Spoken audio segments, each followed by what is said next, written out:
नाज़रीन अस्सलाम वालेकुम। मैं मोहम्मद अम्मार इस्लामी न्यूज़ में आपका इस्तकबाल करता हूँ। आइए देखते हैं आज की अहम खबर। मेरा कहना यह है कि टीएमसी पार्टी के जो एमपीज़ हैं वो लोकसभा राज्यसभा में बड़ी बड़ी बातें करते हैं फ्रीडम ऑफ एक्सप्रेशन की, कॉन्स्टिट्यूशन की, डिसेंट के बारे में, मगर इनका ये दो चेहरे हैं उनके। एक दिल्ली में एक बात करते हैं और बंगाल में उसका ऑपोजिट काम करते हैं लोग। अगर मैं पब्लिक मीटिंग करना चाह रहा हूं तो आप क्यों इजाजत नहीं देते मेरे को? और हम इलेक्शन कमीशन ऑफ इंडिया से भी ये बताएंगे कि जहां पर हमारी पब्लिक मीटिंग होने वाली थी वहां का जो पुलिस के जितने ऑफिशियल्स हैं उनको election commission code of conduct आने के बाद उनका इमीडिएटली ट्रांसफर करना, इसलिए कि वो अगर रहेंगे ड्यूटी पे। अभी हमारे को इलेक्शन का कोड ऑफ कंडक्ट नहीं आया, उससे पहले हमको पब्लिक मीटिंग का परमिशन नहीं दे रहे आप, तो कैसे इलेक्शन फ्री एंड फेयर होगा? और नरेंद्र मोदी की सभा हो सकती है, अमित शाह की सभा हो सकती है, नड्डा की सभा हो सकती है, कांग्रेस की हो सकती है, सीपीएम की हो सकती है, दूसरे फॉरवर्ड ब्लॉक के पार्टीज की हो सकती है, टीएमसी हम क्यों नहीं कर सकते? भाई हम पब्लिक मीटिंग करेंगे, ठीक है, पब्लिक नहीं आएगी मगर मेरा राइट तो है ना।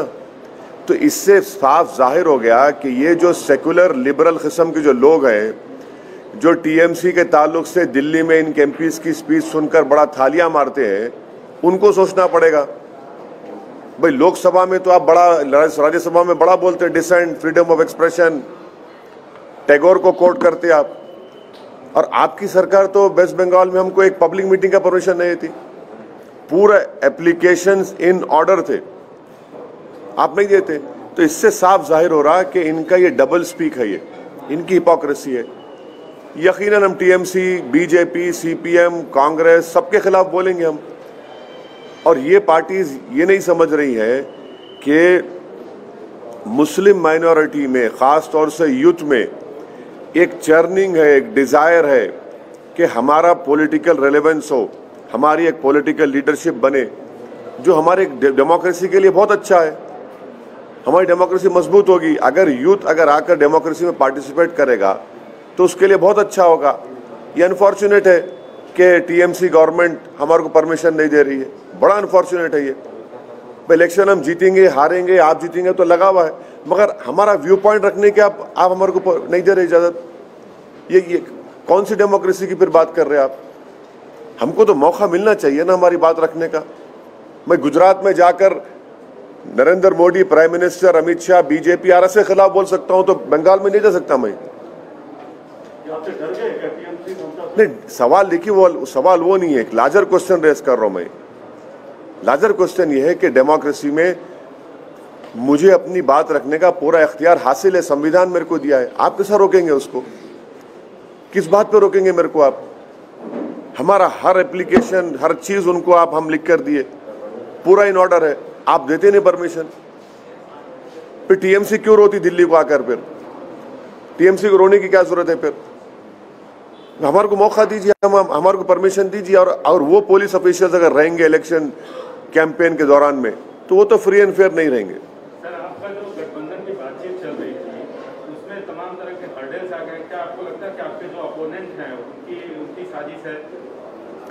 देखिए, अब्बास सिद्दीकी साहब, जिनकी मैं बड़ी इज्जत करता हूं और करता रहूंगा, वो हैदराबाद को आए थे, अपने भाई नौशाद के साथ मेरे से मुलाकात किए।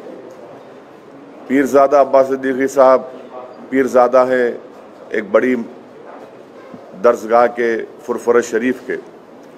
फिर मैं जाकर फुरफुर शरीफ में वहाँ पर पीरजादा अब्बास सिद्दीकी साहब से, उनके भाई नौशाद साहब से मिला हूँ। वो बड़ी मोहब्बत से मुझसे पेश आए। मेरा जो बातचीत हुई वो अब्बास सिद्दीकी साहब के साथ हुई है।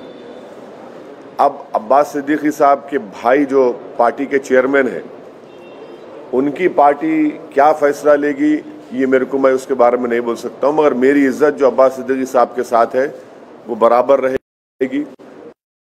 और उन्होंने कल एक स्टेटमेंट भी दिया है कि उनकी जो रिलीजियस जो ऑर्गेनाइजेशन है वो MIM पार्टी का सपोर्ट करेगी। सर, क्या उसमें क्लैरिटी चाहिए सर? कंफ्यूजन है। एक तरफ आप बोल रहे हैं आपकी बात अब्बास सिद्दीकी के साथ चल रही है, दूसरी तरफ नौशाद साहब उनकी पार्टी अलग है, तो एक क्लैरिटी चाहिए कि क्या अब्बास सिद्दीकी साहब ने आपको प्रॉमिस किया है कि जो आप लड़ेंगे आपके साथ आपको सीट देंगे, कल उनका दोनों का टाई अप होगा?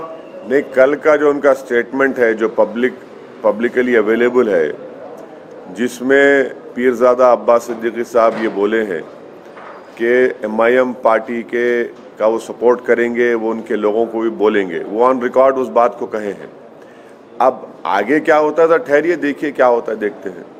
तो आपको क्या डर है कि जो CPM कांग्रेस उनके साथ बातचीत उनकी चल रही है, तो कहीं एक बात सुनिए, कहाँ है वोट कांग्रेस का CPM का? अगर कांग्रेस का CPM का वोट होता तो बीजेपी 18 पार्लियामेंट सीट जीत पाती। CPM कांग्रेस का वोट कहाँ है? ये तो पूरा भाग गया है बीजेपी में। और अगर ये अच्छे होते तो बीजेपी जीतती थी वहां पर। तो जहां पर TMC रिस्पॉन्सिबल है बीजेपी के विरोध के लिए, वहीं पर कांग्रेस CPM भी रिस्पॉन्सिबल है। और कांग्रेस पार्टी का तो माशाल्लाह आप देख लिए गुजरात में क्या हुआ, कुछ नहीं रहा। सियासत की जमीन तो साफ हो गई, तो इसलिए पानी में कूद जा रहे हैं।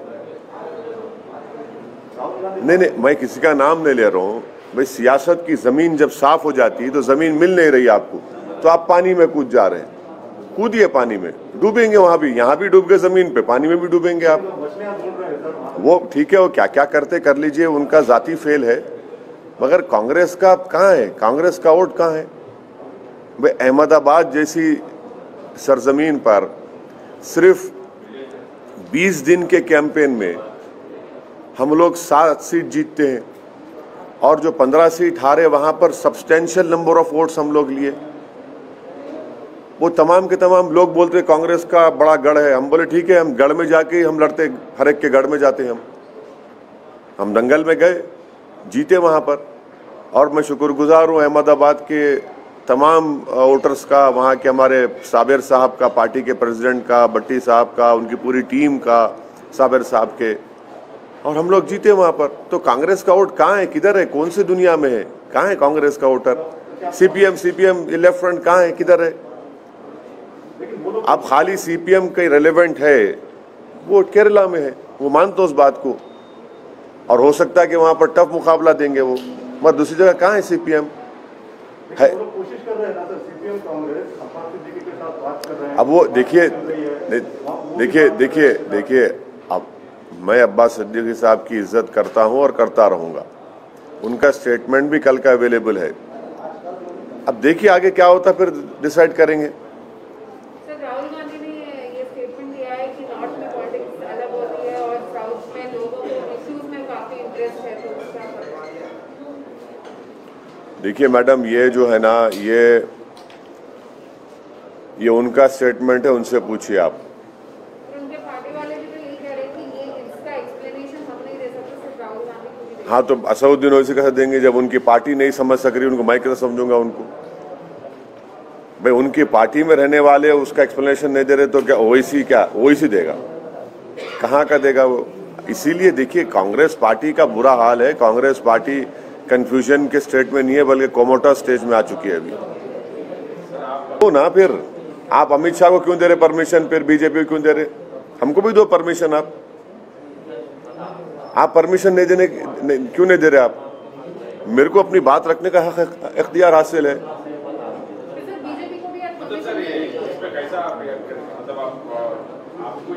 नहीं, एक बात सुनिए, अगर मैं अपनी बात नहीं रख सकता हूँ डेमोक्रेसी में, मेरे को इख्तियार हासिल है, मैं अपोज करूंगा, सबको अपोज करूंगा।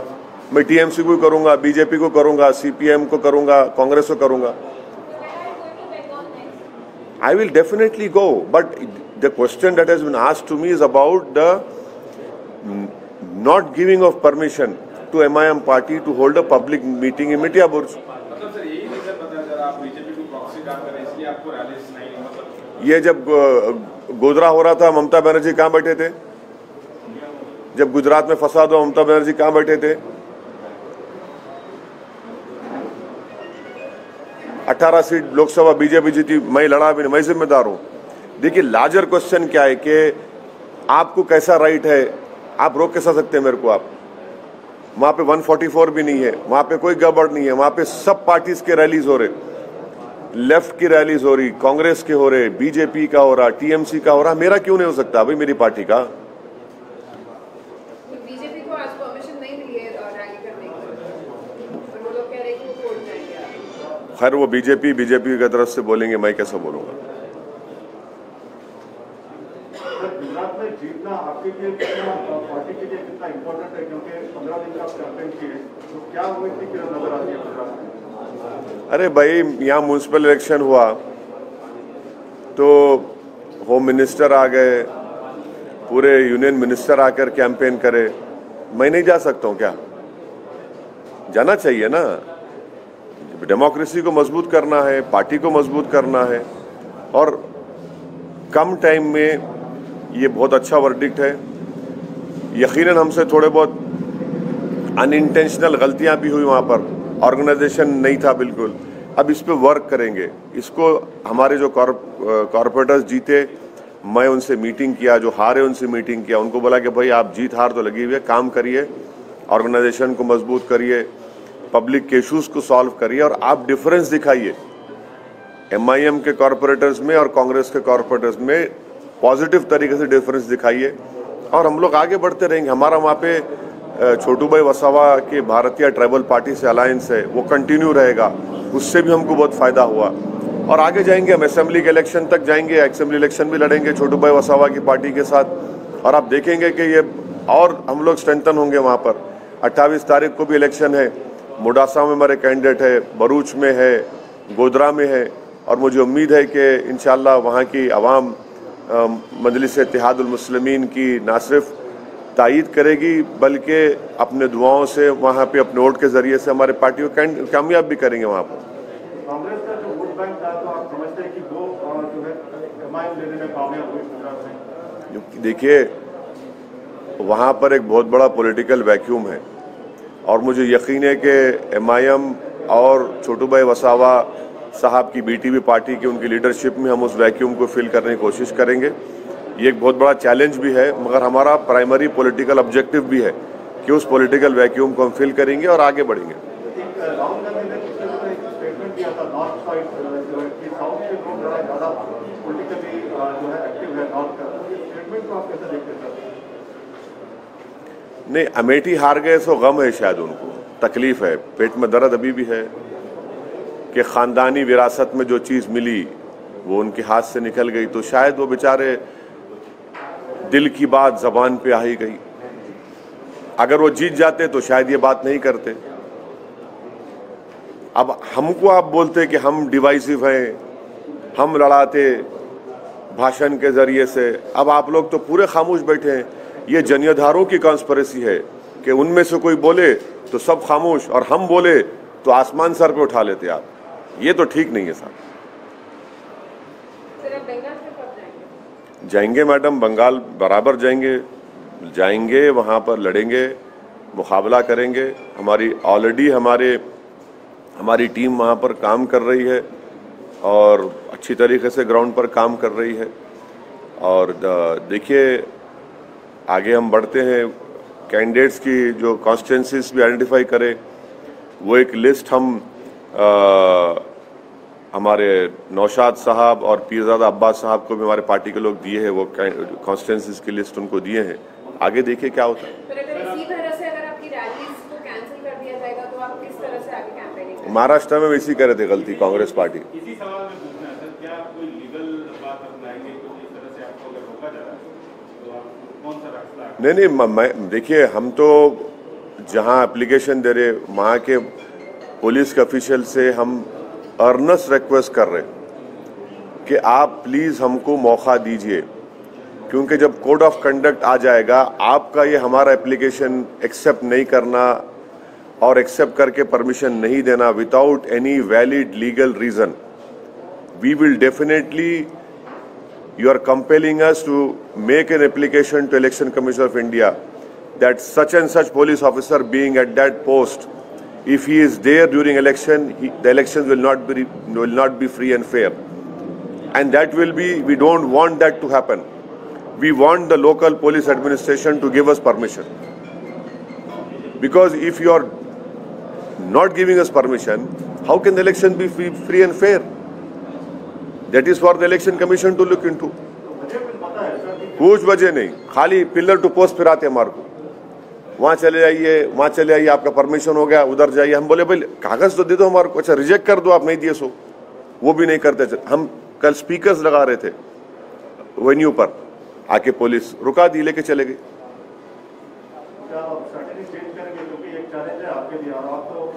देखिए प्रसाद साहब, जीत हार तो इलेक्शन में लगी भी है।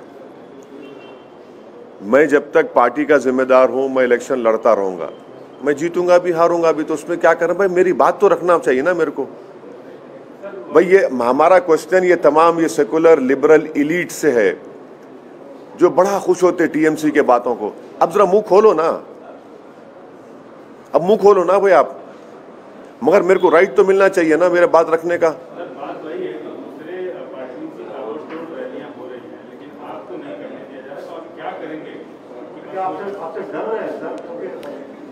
अरे भाई डर रहे हैं या नहीं डर रहे हैं, सवाल वो नहीं है। सवाल ये है कि क्या ये डेमोक्रेसी के लिए अच्छा है? क्या हमेशा कोई पावर में रहने वाला है क्या? महाराष्ट्र में ऐसे ही कांग्रेस करती थी मेरे को, यूपी में भी अखिलेश यादव ऐसा ही करते थे मेरे को। आज कहां है महाराष्ट्र में कांग्रेस? नंबर 1 की पार्टी नंबर 3 हो गई। नंबर 1 की पार्टी थी महाराष्ट्र में, नंबर 3 हो गई आज। अखिलेश यादव ऐसे ही करते थे। हम जब 1 महीना पहले आजमगढ़ गया मैं, तो उसी टाइम पे मैं और अखिलेश यादव एक ही वक्त पे लैंड किए। तो ये ठीक नहीं है ना। देखिए, what goes around comes around, power is not eternal. कोई ये नहीं बोल सकता कि मैं 100 साल तक प्रधानमंत्री रहूंगा या मुख्यमंत्री रहूंगा। सबको जाना है इस दिन, जनता है, जनता बादशाह है। बड़े बड़ों को मट्ठी चका दी जनता, इंदिरा गांधी को निकाल दी, राजीव गांधी को निकाल दी, ये जनता बड़े बड़े अटल बिहारी वाजपेयी को हरा दी। तो ये समझना चाहिए, ये डेमोक्रेसी में अगर ये लग रहा है कि कोई अपने स्टेट के पावर से या अपने एग्जीक्यूटिव पावर से सबको नहीं दबा सकते आप, नहीं दबा सकते आप। ये कहीं ना कहीं गिरेंगे वो लोग। ऑर्गेनाइजेशन स्ट्रेंथ, पब्लिक में रैपो, पब्लिक में पॉपुलैरिटी बहुत अच्छा है। ये एक इनर मोस्ट डिजायर है बंगाल में, स्पेशली मुस्लिम माइनॉरिटी में, यूथ में, कि हमारी आवाज़, हमारी पहचान, हमारी ताकत दिखना है। क्योंकि वो देख चुके हैं कि सीपीए लेफ्ट फ्रंट का 25 साल का उनका टेन्योर था, कुछ नहीं करे। टीएमसी भी है, उससे पहले कांग्रेस भी थी। तो वो लोग एक वायबल पॉलिटिकल अल्टरनेटिव देख रहे हैं। क्योंकि 18 सीट जब बीजेपी जीती, ये सब दिख रहा उनको कि भाई फिर हमारे वोट की वैल्यू क्या है। और फिर सोशो एजुकेशनल इकोनॉमिक स्टेटस जो मुस्लिम माइनॉरिटी का है, उस पर भी उनको तकलीफ है। तो ये समझ नहीं पा रहे हैं लोग। सीपीएम लेफ्ट का, कांग्रेस का तो कहाँ है वोट, कहाँ है उनका, किधर है वोट उनका? उनका वोट है ही नहीं। एक खंडेर खड़ा है जो देख के वो सोचे हाँ एक जमाने बड़ी आलीशान इमारत थी, वही हाल है उनका सीपीएम का, कांग्रेस का वहां पर।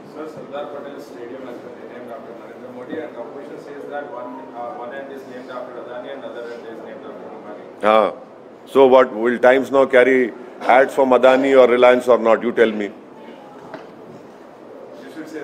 No, you tell me how ethical it is your question. I am replying to you. I am not. आप बोलिए, आप लोग क्या करेंगे? चलिए, गनीमत क्रिकेट का नाम तो क्रिकेट है अब तक। गुजरात के स्टेडियम का नाम नरेंद्र मोदी लगाया गया। हाँ,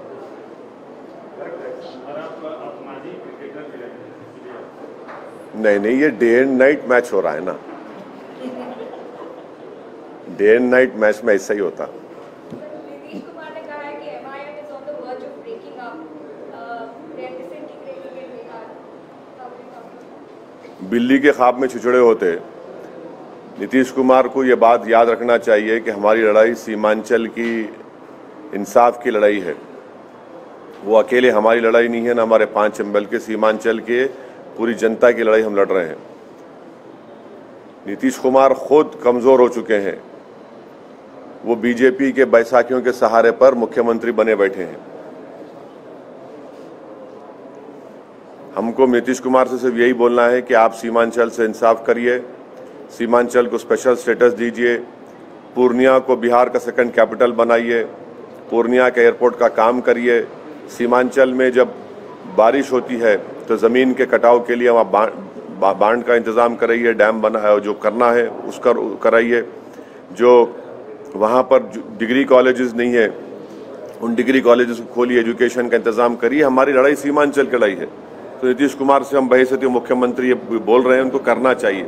और अगर नीतीश कुमार सीमांचल से इंसाफ नहीं करेंगे तो हम सीमांचल की जनता में हम जाकर खड़े हो जाएंगे और सीमांचल की जनता को लेकर हम प्रोटेस्ट करेंगे।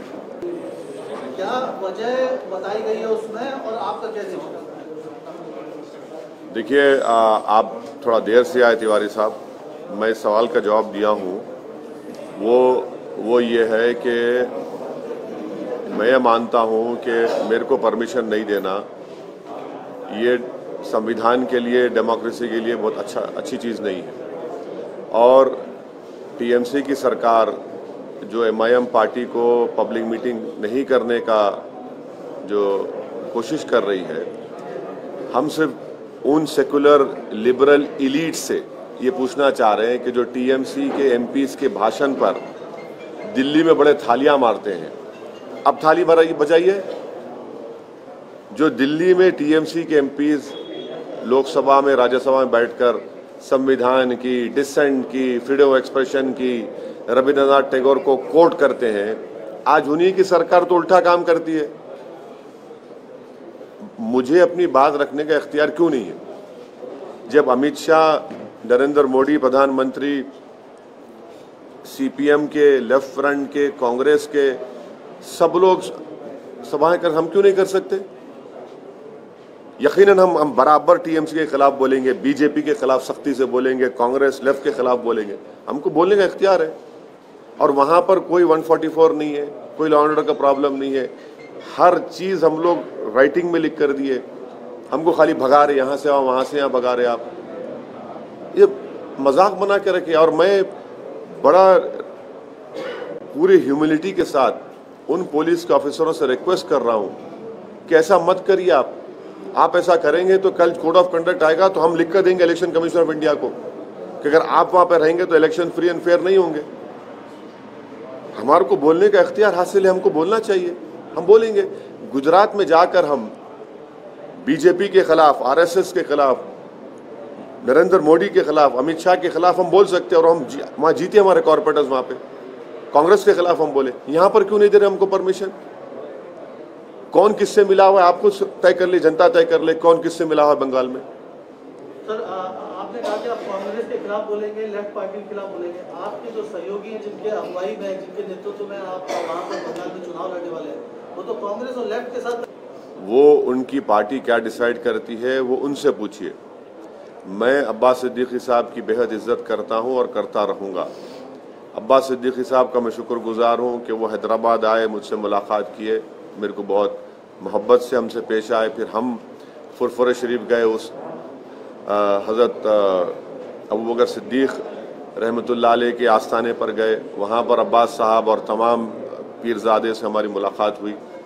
मैं उनकी इज़्ज़त करता हूँ और करता रहूँगा। और अब्बास सिद्दीकी साहब ऑन रिकॉर्ड उनका स्टेटमेंट है कल का कि जहाँ से एमआईएम पार्टी के कैंडिडेट जो कनेक्शन है वो उस तरह का नहीं रह गया है और वो जो है कहीं ना कहीं वो अलग अलग रास्ता अपना रहे हैं। आपको उन्होंने लूप में नहीं लिया हुआ है कि कांग्रेस और लेफ्ट के साथ जो बातचीत है उसमें। नहीं, देखिए, वो उनके भाई जनाब नौशाद, पीरजादा नौशाद साहब चेयरमैन हैं।